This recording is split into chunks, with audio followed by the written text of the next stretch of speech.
Okay, ladies and gentlemen, welcome to the Footy Interchange. That is right. Will Schofield here. I'm back. My vocal cords have been found on the hill, found my larynx, back in business here. Great to be with you. And I would love to say I'm joined by Adam Papalia, but I don't know where he is. Last time I heard he was on the way to Bustleton and we may have lost him forever. R.I.P. Adam Papalia. No, he will be back.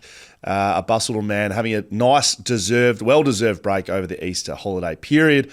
But I am lucky enough to be joined by Eliza Reilly from Code Sports, who has been filling in for me, now filling in for Paps. I think the common denominator, Eliza, is that you're holding up the fort. Papalia, Schofield out, Reilly in. How are you? Have you ever given a thought to sabotage? Maybe I'm behind all this, but no, I'm the fill-in who needs to get my bill in. I'm back again for week 2 in a row. Let's go. Correct. I honestly think this could just be your show by the end of it. Paps and I don't even join in and you're just running the whole thing. That actually would be preferable. Liza, we're gonna get through some questions towards the end of the show. We'll speak to our regular guests in Drew Jones, Sim Thomas Wilson, Kel Sinclair, Tom Rockliff. But first, and Steve Gravina, of course, with an injury update from right here in Perth. But I thought we'd start, given you're our West Australia correspondent usually, I thought we'd start here in the West with a couple of items off the top of the show. Let's start with West Coast. I mean, you and I, before we started, is like, where are we at with both of these teams? But let's start with West Coast. And I think probably the biggest talking point at the moment with West Coast is, yes, their on-field performance, but contract land. Like, there's a lot going on in this space. Like, Bontempelli, whether you believe that or not, Chad Warner, his links to the club, Harley Reid and Oscar Allen, the captain. Like, where are you seeing all that? Have you got some updates in that regard? Yeah, it's fascinating, isn't it? Because they're 4 very big names who'd be on very big money if it all eventuated. Let's start with the most recent one, the Bont. I don't think it's going to happen. Right. I've spoken to someone close to the situation, which is a term we like to use in journalism. Okay. And apparently... So you spoke to Bont. Yeah. Yeah. Hey, Marcus. No, apparently he's just opened a coffee shop in Melbourne, which has taken him 5 years to get off the ground. And he's openly talking about buying his next, multi-million, however many dollar property in the suburbs of Melbourne. So I don't think leaving Melbourne has ever crossed his mind, and it's probably just West Coast. I mean, what list manager of the other 17 clubs wouldn't be sitting there going, "Oh, we wouldn't mind Bont. Like, let's take a swing at Bont." Like, it's probably just a thought bubble, but I don't think it's anywhere close to reality. Just so we don't kill West Coast hopes and dreams fans, there is coffee here in Perth. There's very good coffee. There's also multi-million-dollar houses to be bought over here. So he could do both of those things here in Perth. Yeah, exactly. And he could get back to the CBH on Sunday evenings where he met his now partner and fiancée Neela. So there's a few little rat holes I reckon he could get tucked into. Doesn't sound like it's going to. Nah. All right, well, what about Oscar Allen? I mean, this is sort of developing into a story that there's a fair bit of grey around it. Yep. And you're across most of it. You're at training today or yesterday? I was at Dockers this morning, but word has just come out from West Coast, being Tuesday, that the day we're speaking on, that he has not been at training on Tuesday morning. Obviously missed trainings last week because the Eagles, once they decided, you're not playing this week, they sort of gave him a few days leave and a few days leeway, because I think the thing is that this Sam Mitchell coffee meeting, which coincidentally they play the Hawks this weekend, but I think it has been underestimated how much it's probably gotten to him mentally, and he needed that bit of a refresh and maybe take a week off, rest the body. So he didn't train on Tuesday. The club said he was inside in the gym doing other work, given he probably did a session on the weekend. But it's just like every little update, every little addition to this story, it's just going to keep bubbling away pretty much the entire year. I've been pretty open about this across multiple platforms, and I think West Coast have butchered this. I think they've created the issue, and Oscar Allen speaking to other clubs, well, that doesn't happen if he has a contract. And fair enough, West Coast don't want to offer him one, but I can't say enough times, I don't think it's been handled as well as it could have been. So wherever you sit on this, if you're a fan of West Coast, if you're a footy fan, this is still a person. Oscar Allen, even though he's captain, even though he's got a brain and feelings and emotions, and I don't think it's been handled as well as it possibly could have. But you were saying before, how does he fit back into this team? Like, do you think he's straight back into the team? Or Well, that's Has what to be, doesn't that's what the Eagles have been saying, and they're pretty adamant that he's going to play this weekend after that week off. But I'm looking at that forward line. Jake Waterman kicked 4 goals in the first quarter against the Bombers. He didn't go on with it, but he is now the main man, I think, in that attack. Archer Reid has shown some real signs, some real promise in his game so far. He's just a competitor, refuses to lose an intercept mark and just keeps on cracking in.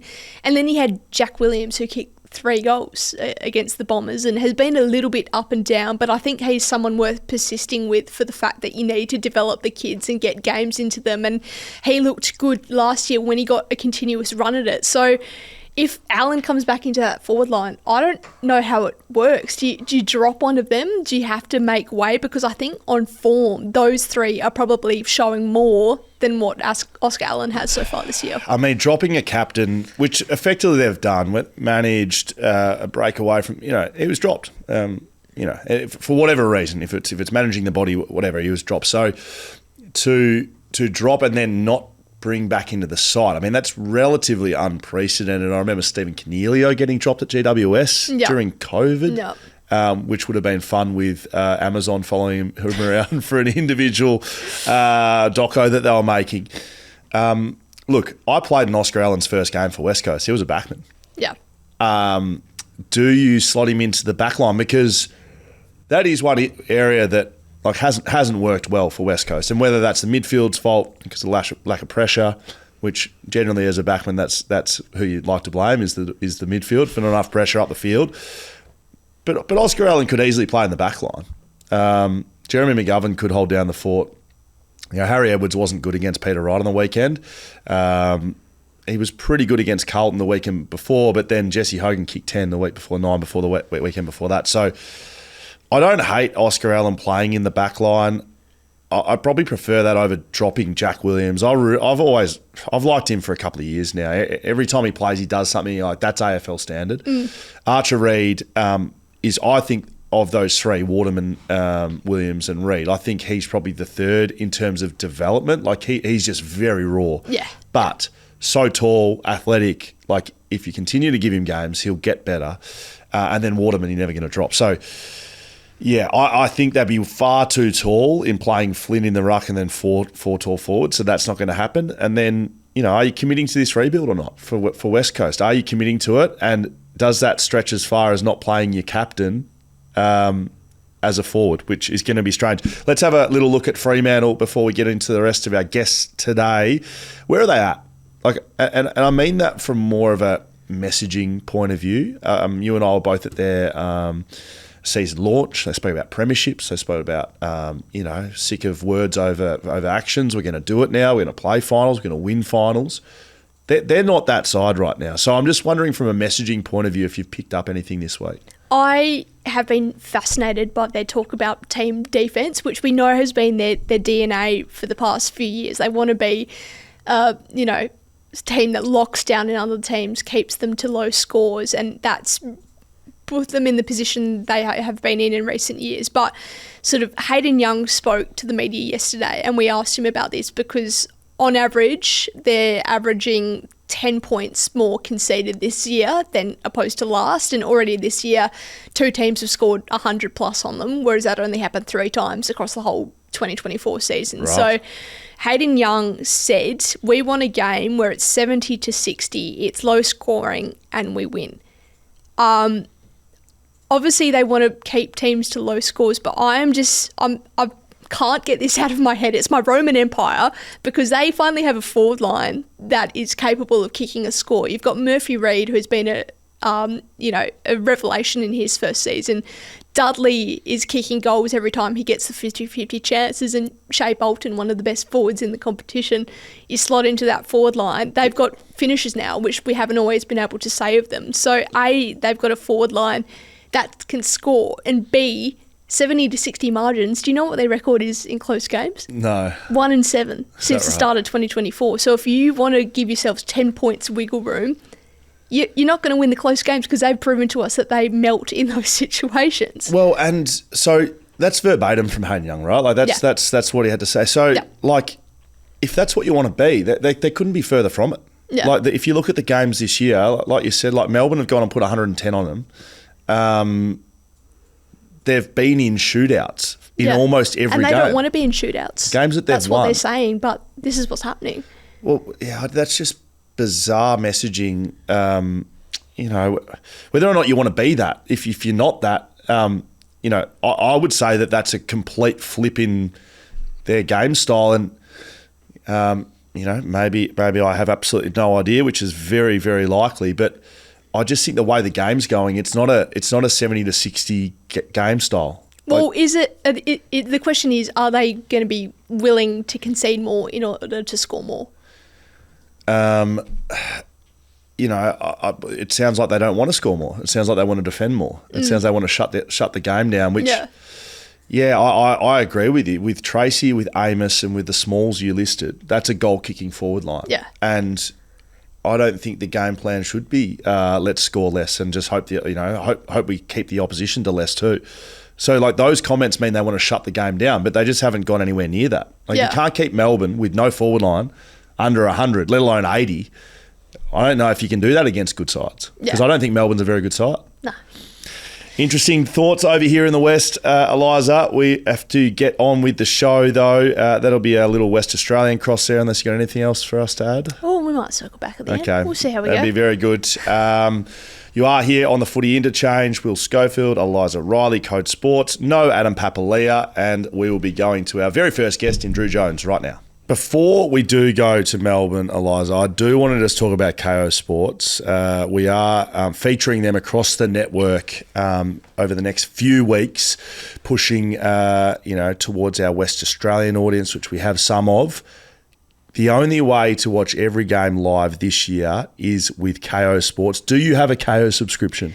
I do, and that bloody ad at the start of the year, the Saturday with Nick Rebold and Jonathan Brown, is stuck in my head. Every time I hear it, I cannot get it out for, I feel like, days. So it's a banger. It's a good song. Yeah, I like that as well. That's good that you bring that up because I was with Jack Rewalt when that was announced and released, and they did a big...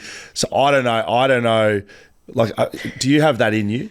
Something like that? Absolutely not. I'll be Kath Lachlan at the start going, hey guys, don't you know that we can watch footy live exclusive on Saturdays, and then throw to the piano man. That's very good. So Freo fans would have known this. Are you a Freo or West Coast? I'm a West Coast fan. Okay. So Freo fans would know this. Saturday especially, that is exclusive to Fox Footy and KO. So the only way to get Saturday games is to have a KO subscription. But if you want to watch all games live, that is with KO Sports. So just a reminder, go and get yourselves a KO subscription. Eliza can't do her wonderful work without it. I certainly can't. I can't talk absolute garbage about everything, every game without watching it. And that's how I do it. And we're going to sign Eliza up for a new promotion. She's going to be dressed as a lion jumping out. Maybe I'll be pink or something. Get around on the acrobatics. All right, let's get into the show. Thanks, KO Sports. The Footy Interchange here over in the West, but we are going to go to the AFL homeland in Victoria, in Melbourne. Drew Jones, GOAT Fantasy, Fox Sports, the man of the moment, joins us. Drew, how was your Easter holidays, mate? Hello, Will. Hello, Eliza. Yeah, happy Easter. Fantastic weekend. Had Good Friday off, which is quite rare in our industry, as we know, and then enjoyed the footy yesterday. So, yeah, happy to be here. Yeah, very good. Now, Noah Bolter feels like a big story over there. He's had his sentencing hearing. How did that go, and where's that all at? Yeah, so Albury local court today. So I think this is generating a lot of interest in the football world because we don't often work in this space, do we? Court reporter style today for Drew Jones. So I'll take you through the sentencing. 18-month community corrections order for Bolter. So he avoids any jail time, maximum of 5 years for the criminal conviction of assault occasioning bodily harm. But we didn't expect him to serve any jail time. So he paid about $45,000 in damages, which was settled outside of court with the victim, but he's fined $3,000 today. And then he has been ordered to abstain from alcohol. Not sure how they police that, but that's what he's been ordered to do. And he has a curfew in place from 10 p.m. until 6 a.m. So he needs to be at home and a travel ban as well. So what that means right now is that Bolter will miss 4 games of footy over the next 3 months as a result of this community corrections order. So he will not play Thursday night in the Anzac Eve game because the game finishes at 10 past 10. So I guess if Richmond wanted to get really funky, They could play him until three-quarter time, sub him out, and then he'd have to drive home. Unlikely that will be the case. He can play in round 8 and round 9 and 10, and then he'll miss stream time at the G because that's another night game at the MCG. Then he won't be able to travel to take on GWS due to the travel ban in round 12. And then right at the end of this 3-month order, West Coast will host Richmond at Optus Stadium, and he won't be able to play in that game. So at the moment, amongst all those other things, he avoids jail time, but he's going to miss 4 games of footy as a result of this sentencing. So is the matter closed now?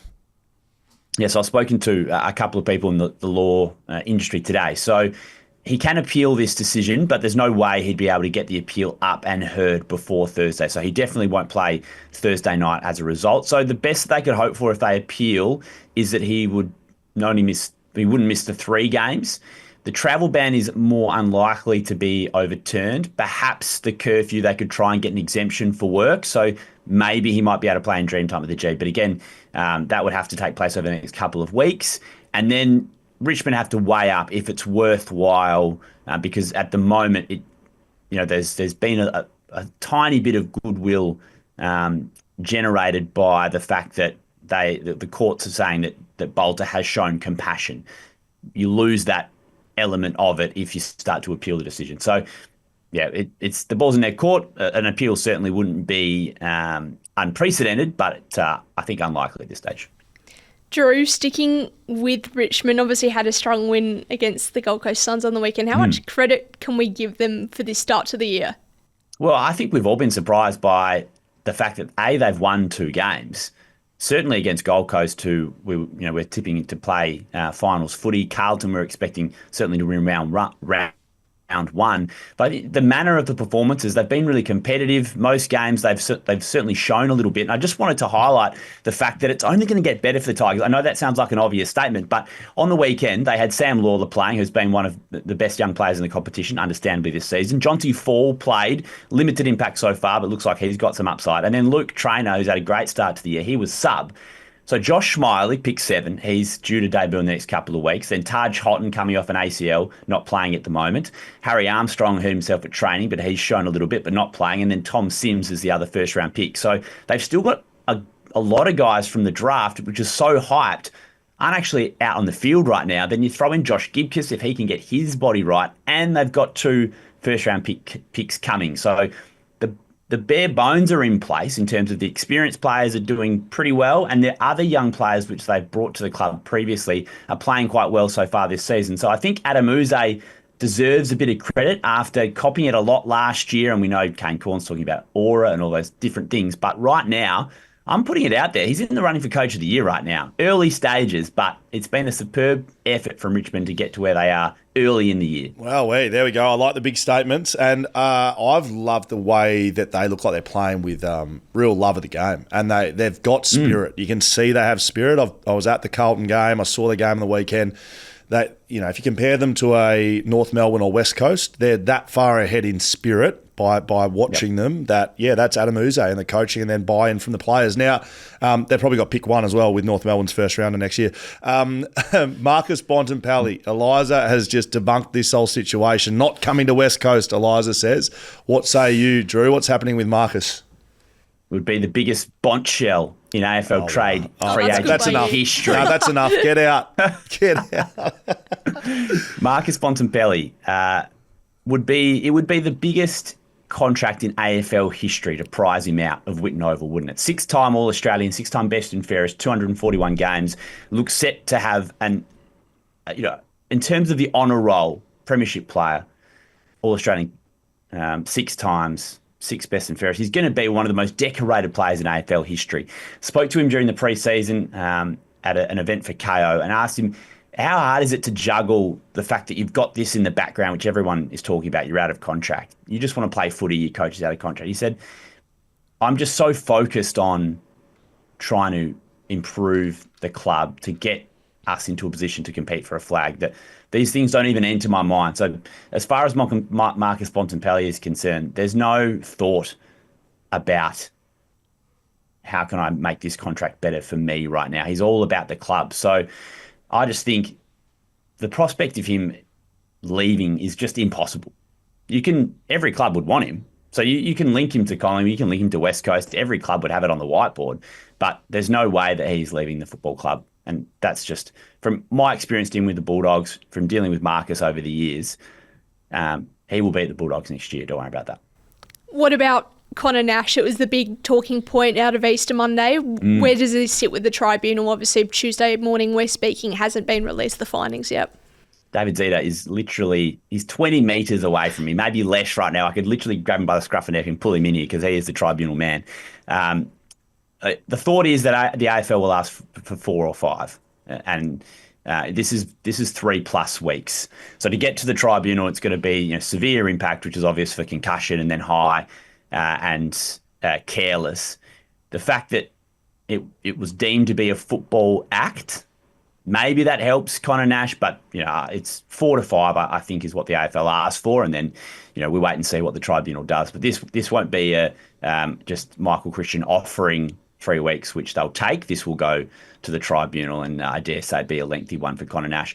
Hard player, tough player. He's certainly not dirty. No one would say that about Connor Nash, but you do the crime, you got to do the time. Yeah, I don't think it's any different to Patrick Voss, apart from the outcome. I think the action's identical, and if I'm going to keep pushing this narrative, which I think is one that we need to, is the action should be punished, not the outcome. So Patrick Voss is, was it Vlaston? I think he got. If he gets knocked out, I don't like the same action receiving 3 weeks and 5 weeks. Like, to me, that doesn't make sense, because then you're sort of mandating against what happens rather than the action. Like, the action's poor, and that's what should be punished rather than the outcome. But anyway, we'll see how that lands, mate. Let's finish off on fantasy news. I've got to be honest, my fantasy team has gone to absolute shit. I'm not sure what's happened, but I've bought in players. Rookies are now negative generators of cash. I'm in all sorts. What's some fantasy news to perk my feelings up? So the flavour of the week was 3 defenders on field to try and maximise point scoring with Luke Traynor and Zach Reid. So Reid rolls out a 36 and Traynor sub gets a 2. If they hadn't have brought him on at all, he gets a 0 and we get the emergency score, which might have been Jackson Pryor or whatever. It was a horrible situation for fantasy coaches, especially if you're just trying to enjoy your Easter weekend away from your phone. So we've got to fix this problem. For Luke Traynor owners, if you're thinking about sticking with him, I don't think it's the worst idea, because Noah Bolter's not playing on Thursday night, as we know, and that sort of seemed like the direct result of Bolter coming back was Traynor going to sub. It wasn't about form. It was about trying to give him a bit of a chop out, and he didn't have to play a full game, still as a first-year player. So if you want to hang on to Traynor and roll the dice again, good luck to you. But I've had a bit of a look around to see what you can do in defence if you need to, or if you feel the need to offload Traynor and get a more established player in. So Will Powell has had an up and down season for Gold Coast so far, but he scored nicely on the weekend. So if you feel like you've got a bit of faith in Will Powell, he is affordable in defence. And then Jasper Fletcher has been a revelation for the Lions over the last few weeks off a half-back flank, scoring well, using the ball nicely, a lot of faith placed in him by Chris Fagan. The only thing here is Kitty and Coleman will eventually come back and take those points. So you've got to be ready for Kitty to return. And if you want to go to the top end, Bailey Dale, I reckon the best of the reduced priced premiums, scored nicely against St Kilda, which is a good matchup for the Dogs. But the Bulldogs now just warming into form nicely, and Bailey Dale probably the beneficiary of some extra kicks off half-back. If Tom Stewart gets a role change, I'd have a look at him too. He is dirt cheap after spitting out a 60 or so on the weekend. But he played basically lockdown defender, so I don't know if I'd be touching that one. Hey, Drew, thanks for joining us, mate. Keeping us abreast of all the things going on in Melbourne, and have a great week. Always a pleasure, guys. Take care. Okay, let's go across the other side of the country now on the Footy Interchange. Let's go to Queensland, I think. Tom Rockliff, 200 gamer, Port Adelaide and Brisbane, Rockliff Finance. Make sure you get in contact with him if you need any of your finance needs serviced. Tommy, thanks for being with us. Do you have a nice Easter break, mate? Yeah, it certainly was. Put a bit of feet up. So, I did venture down to Sydney for that game. The Port Adelaide got the job done against the Swans. But other than that, mate, very low-key, snuck in around a golf. So, very nice. I do hear that you and Adam Papalia were getting stuck into me not being here last week. Look, I did lose my voice somewhere in between Adelaide Oval and Shotgun Willies, but I have found it back. You happy to have me back? Oh, it's great to have you back, Scully. I was nervous for you. I didn't think someone of your experience and a veteran in this space would miss, particularly a couple of days after. I thought you would just back up, no issue whatsoever. But unfortunately, you couldn't handle the heat of Adelaide. It gets some people, mate. Some people can't. Two-team town, they can't handle it, and they got hold of you. I assume by this space you mean the drinking space and not the media space. But let's move on. The Brisbane Lions, 5-day break, how are they going to go? Because they were disappointing against Collingwood. Yeah, so I think you can make an excuse for that game on Thursday night. They played down in Adelaide at Norwood Oval and then flew home, landed at midnight, and then a 5-day break into the Pies, who were cherry ripe. So I think you can sort of forgive that one. I mean, last week we were talking about potentially just flying the Premiership Cup up here and deciding whether it goes to Gold Coast or Brisbane. But a week's a long time in footy, isn't it? And, no, Collingwood were super. I think you forgive Brisbane's game. I mean, they would probably do things a little bit differently. I don't know about allowing Dacos to run around by himself, maybe a little bit of closer checking if they get another opportunity, I think, later in the year and potentially in finals as well. But I think that's a forgive for them. And, watch this space this week. I think they'll be fired up. A week is a very long time because last week you told us that the Suns were going to enjoy going to Marvel Stadium. Are they teasing us because they've lost another one to a team they should have beaten? Well, they may be teasing us again. They may be giving us the, sorry to pardon my French here, tickling our balls a little bit here. They, the way they play, I mean, they should have gone to Marvel Stadium and absolutely blown Richmond away if they want to get to where they want to get to. And if they win this game, their top four hopes are alive. You're only sort of a handful of games away if they continue to string them together. So to put in a performance like that, it just shows that you've got to go, particularly on the road, make sure you're switched on right from the very start and nib it in the bud. If they had got on top of Richmond in the first 15 minutes, they determined the outcome of that game, but they gave Richmond a sniff and couldn't match their energy, and credit to Richmond. But yeah, Damien Hardwick in Marvel Stadium, it doesn't go well. It doesn't matter what colours he's wearing. So they'll be super disappointed with that, the Suns, and a good opportunity against the Swans this week to bounce back. Yeah, it's an interesting one because Gold Coast have never been good away from home, so I don't know why we expect this year that they're going to be much different. I know they're a better side, but they've had one of the weaker schedules in the AFL. I think the weakest. So everyone expected them to roll Richmond. They don't. I don't know. I don't know if they're the real deal yet. I'm just parking them just for a moment. I know you want the Premiership Cup up there, Rocky, but let's just cool our jets a little bit. But someone we don't need to cool our jets on is Matty Rowell, my boy, my Brownlow pick. Is he going to win this early? Well, he potentially. I mean, Dacos is obviously in red-hot form, but he's going to get the heavy tag every week. I think Matty Rowell's shaping up as potentially the only one that can challenge him for that Brownlow medal. He's strung some really good games of footy together, and I mentioned on radio a couple of weeks ago, he may be the first $2 million man, or he's certainly positioned himself that way. Matty Rowell, if he strings it together, has a really good year. His smart management may get him that Tassie gig or certainly bump his price up. So his form at the moment, I think it's you'd have to say it's career best form. We've seen him burst onto the scene back when he was an 18-year-old and string some really good games together. Then unfortunately did his shoulder, and we probably haven't seen the best of him since then. I think he's right in that window of being a real dominant player for a long period of time. And if he can continue to play the way he's going this year, I mean, he's going to have to poll 50 votes to win the Brownlow medal, but we've seen it happen before almost, haven't we? Yeah, correct. So you got Nick Dacos absolutely flying out here, have you? Well, I think so. I mean, he's going to get the heavy tag, but he's had a couple of games of high 30s, and you'd imagine Thursday night he would have got the 3 votes again. But Matty Rowell's performances so far, he's probably been Gold Coast's most consistent on baller, which is funny when you've got Anderson and Took in there as well doing their thing. So I think Matty will be right up there, but yeah, he's going to have to chase down Nick at this point. Can I just ask one more question without notice? And I don't know if you saw this. I'm assuming you did, with Zorko and Fagan having a bit of a chat on the bench. I personally hate the head coach being on the bench. Like, there was nothing worse as a player coming to the bench and you got the head coach yapping at you. You just want to sit down and have a breather. Clearly it works, right? Because McRae does it, they've won a flag. Fagan does it, they've won a flag. We've seen others do it as well. What are your thoughts on the head coach being down on the bench? Do you like it or not? Yeah, no, I'd probably prefer him up there, Scully, for that reason. Because if Zorks goes and gets his rub on there, then he sits back up, then he gets the feedback from the coach, and he's a bit more cooler. When you come straight off the ground and you fire it up, and you're probably a bit disappointed within yourself, which I think Zorko would have been, giving away the free kick and getting caught. he's probably disappointed on himself anyway. He doesn't need the instant feedback. A little bit of time, the coach can then have the conversation with him on the phone. I have no issue with it. I think they're just healthy conversations. I don't think there's going to be an issue between Chris Fagan and Dane Zorko moving forward. But, I mean, the instant feedback is never ideal, particularly when you know yourself, within yourself, you've made a mistake. It's like, yeah, I've got it. I know that I just stuffed up. Give me a couple of minutes just to get me breath back here. And high intensity, I'd prefer the coach up there. But, yeah, it certainly works for each individual.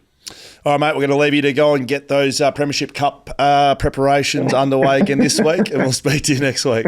No worries. You'll come up for the celebrations and last about half a day. Put a shotgun Willies up there. I'll be there with bells on, mate. Thanks very much, Tom. The Footy Interchange, we head to New South Wales, Sydney. Our man on the ground there, Callum Sinclair. Look, it says here the smartest backup ruck in the history of the game. I'm unsure about that, but he does join us. Hello, Cal. Oh, there isn't many to pick from, Scully, so it's not hard to get to the top of the queue. But, mate, once again, we're running with that joke for the 5th week in a row, and it's getting laughs, so we'll just keep going. You told us to write it in there, though. It's not our joke. This is yours. Oh, mate, any publicity is good publicity. But moving on. Anyway. All right, mate, I want to ask you about Sydney Swans. What's happening here? Because I've got my own opinions, but you're on the ground. Where are they at right now? Mate, I think it's probably a bit of a two-part discussion. I think one that we can't deny is cattle at the moment. I know coaches definitely don't like using that as an excuse, and I'm sure they're not publicly, but I reckon in the coaches committee room they'll be sitting there going, when are we going to actually get some of our decent players back who are probably going to be in our starting 23? In saying that, the second part of that conversation is they just look like a completely different side to what they were. I did overhear Paul Roos during the week saying the reliance on Heaney and Warner is far too great. I think if you shut them down, pretty quietly in that midfield, they just can't win the ball. Cal, it was raining cats and dogs down in Adelaide, but the Giants missed an opportunity. What do you make of them? Did they miss the chance to stamp their credentials? They did. I don't think it helped not having Jesse Hogan there, considering the form that he's been in. But, mate, kudos goes to the Adelaide defence to keep that potent forward line just literally almost goalless. I think Jake Stringer, that was a game that he probably needed to step up in. He only kicked one goal. But, Jordan Dawson, I did say to last week on this show that I think he would have to have the game of his life. He ended up with 27 touches. Wasn't his best game, but I'll tell you what, he was a formidable He was a terrific example of, I guess, resilience and leadership, particularly against an absolute stacked midfield. But I say it once again, I really do think Giants missed an opportunity to send a pretty big statement to the rest of the competition, against a team Adelaide who are in great form. Back on Sydney, I mean, the SCG was just in the worst nick I've ever seen, and I think Andre Bocelli was maybe playing out there. Did you go and see that? Did you go and watch that concert? Or? No, I didn't, but I am an Andre Bocelli fan. My mother would be absolutely through the roof if I went there. She'd be gutted that I didn't take her along. But anyway, once again, moving on. But what I will say to that, Scully, is, mate, it's been a consistent theme, even since my time at the Swans, which is a long time ago now, but they've just never been able to get a consistent, I guess, surface played on.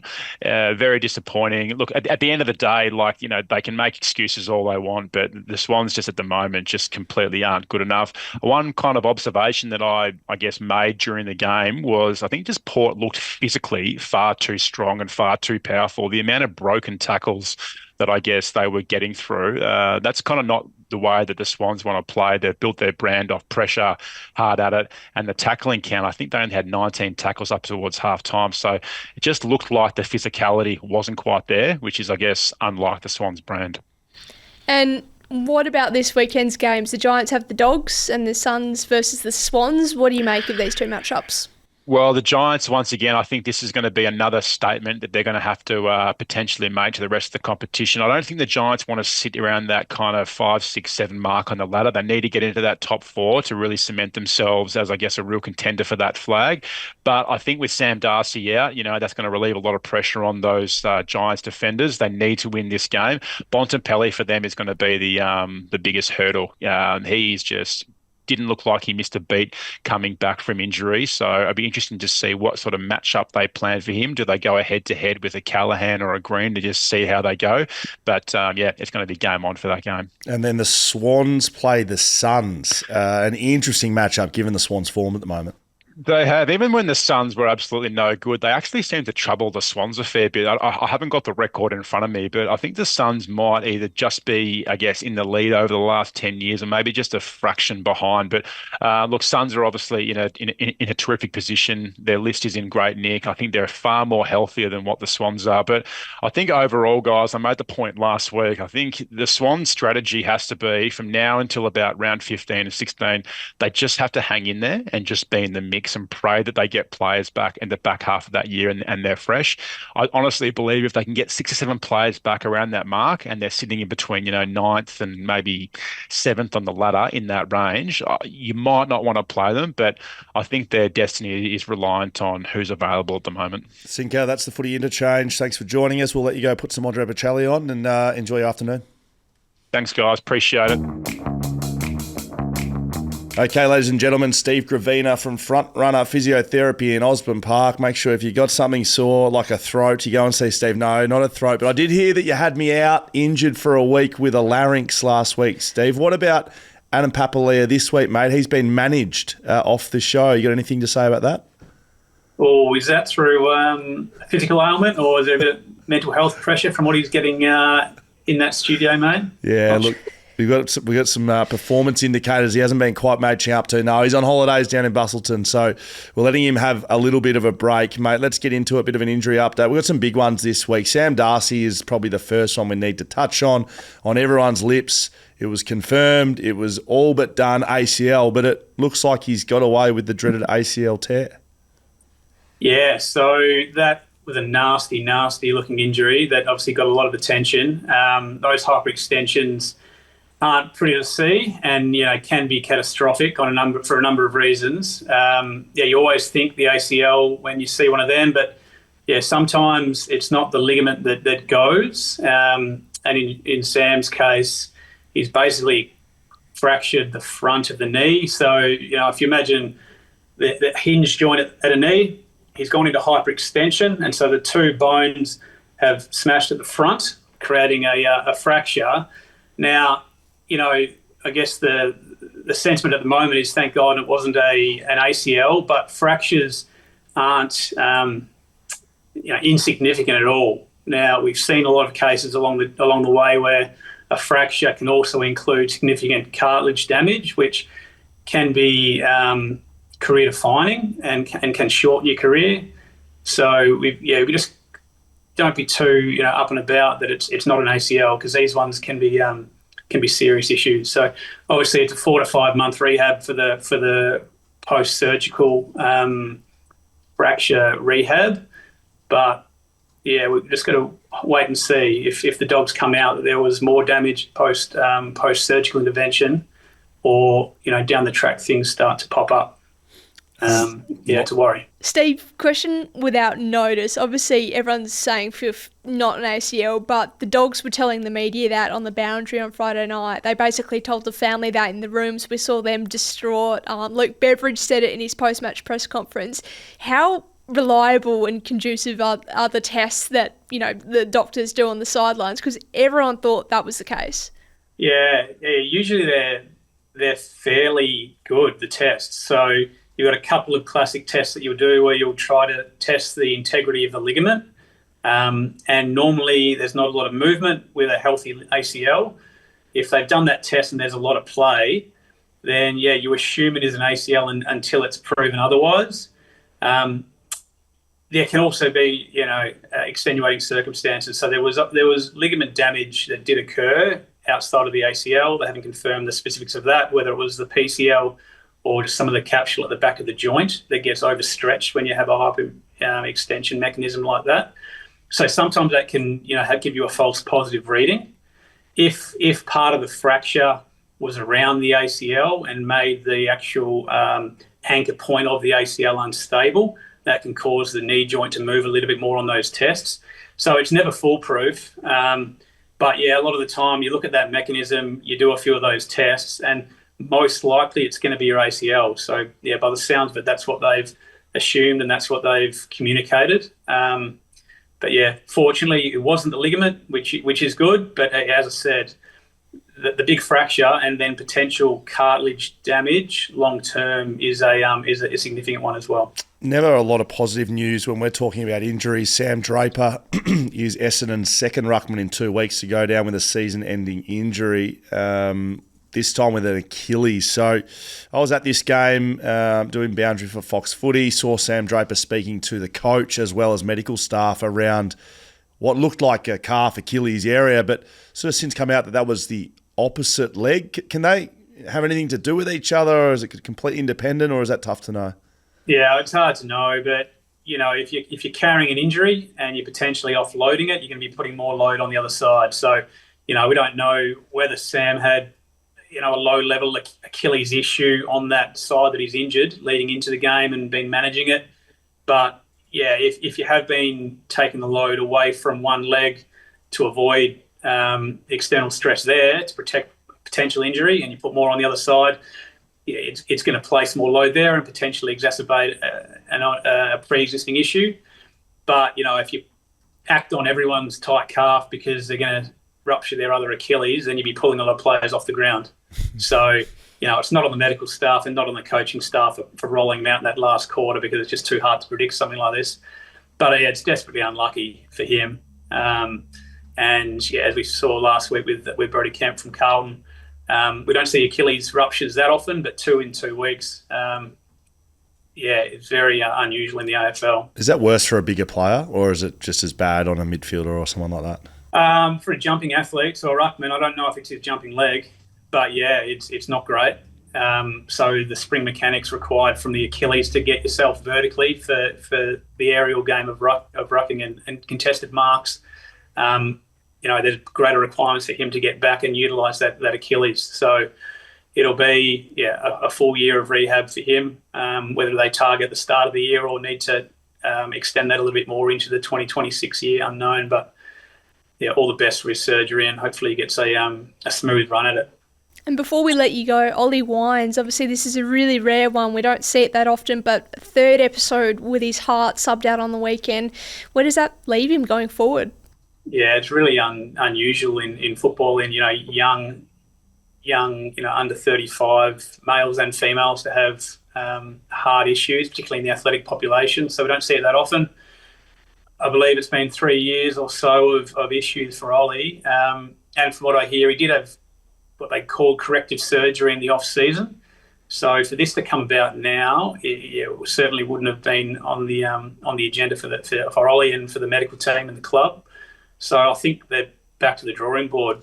I'd imagine they'll be consulting with their specialists again to see whether anything could still be done or whether it's just going to have to be a management case for him.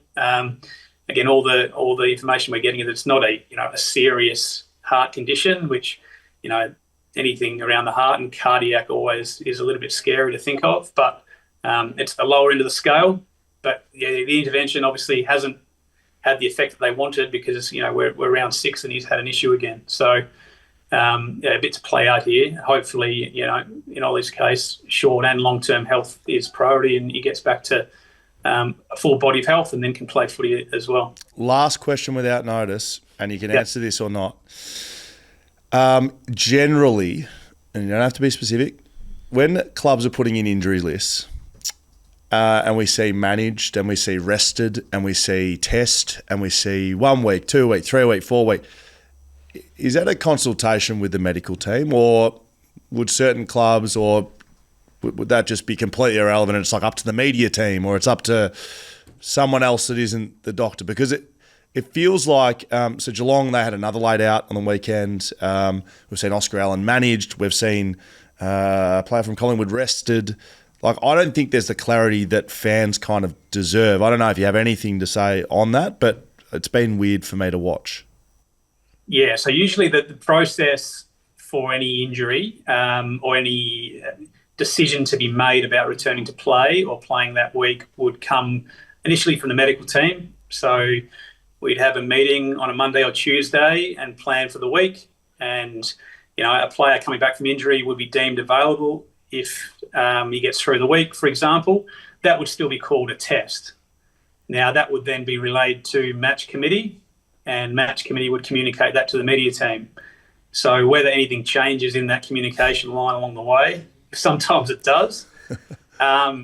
If someone's had an acute injury, so, if we say someone's done a calf and it's a low-grade calf and it's going to be 3 weeks, that's then relayed to match committee. That's then relayed to the media. Now, the club may want to, massage that number down 1 or 2 if it's a business decision, for example, to give the fans hope that one of the star players isn't out for that long. Possible. If there's a managed or a non-injury related issue, sometimes, again, the message coming out isn't always what's seen in the media, I would say. Yeah, As someone who forensically goes through those injury lists every week, that is fascinating intel. Yeah, well, that's correct. I think it's right. And Steve doesn't have to be, using experience. I know that for a fact. There's business decisions, there's selection things. Clearly Geelong just do whatever they want. They don't really give a shit. It's very interesting. As always, great insight from our man Steve Gravina, front-runner physiotherapy in Aussie Park. Go and see them if you need anything fixed up along the way. Steve, thanks for joining us today, mate. Thanks very much, guys. The Footy Interchange, let's head to South Australia. Sim Thomas Wilson from the Advertiser and Code Sports joins us. I believe, Sim, you've just been at Port Adelaide training. Mate, thanks for joining us. What's news at Port Adelaide? Hey, guys. Thanks for having me. Good to see you on the mend after Gather Round Scully. Out of Port. Probably the main thing is Ollie Wines probably should be all right after his little heart scare on the weekend. It's a little bit unfortunate for him that it's happened again, especially after he had surgery that he thought had fixed it. But based off past performance, he should be there. He should be able to take on the Roos on Saturday. The other big thing from Port is their CEO Matthew Richardson said they're pretty comfortable with the Zach Butters situation at the moment. He's out of contract at the end of next year. He's already been spoken about a fair bit. Clubs are going to really come for him, but he's actually pretty confident that they can not only keep him, but confident in how it's all going to play out. Like Zach said, he's going to take his time with a decision, and Richo said he's very comfortable with that being the way that it's going to go at the moment. It should just be noted that that's not Matthew Richardson, Richmond legend. I think some people think he's doing it. He probably has an opinion on it, though. Sim, looking across town at the Crows, where does Taylor Walker sit this week? They said they were going to manage him, but he's been playing such good footy that it's almost remiss of them to park him for a week now.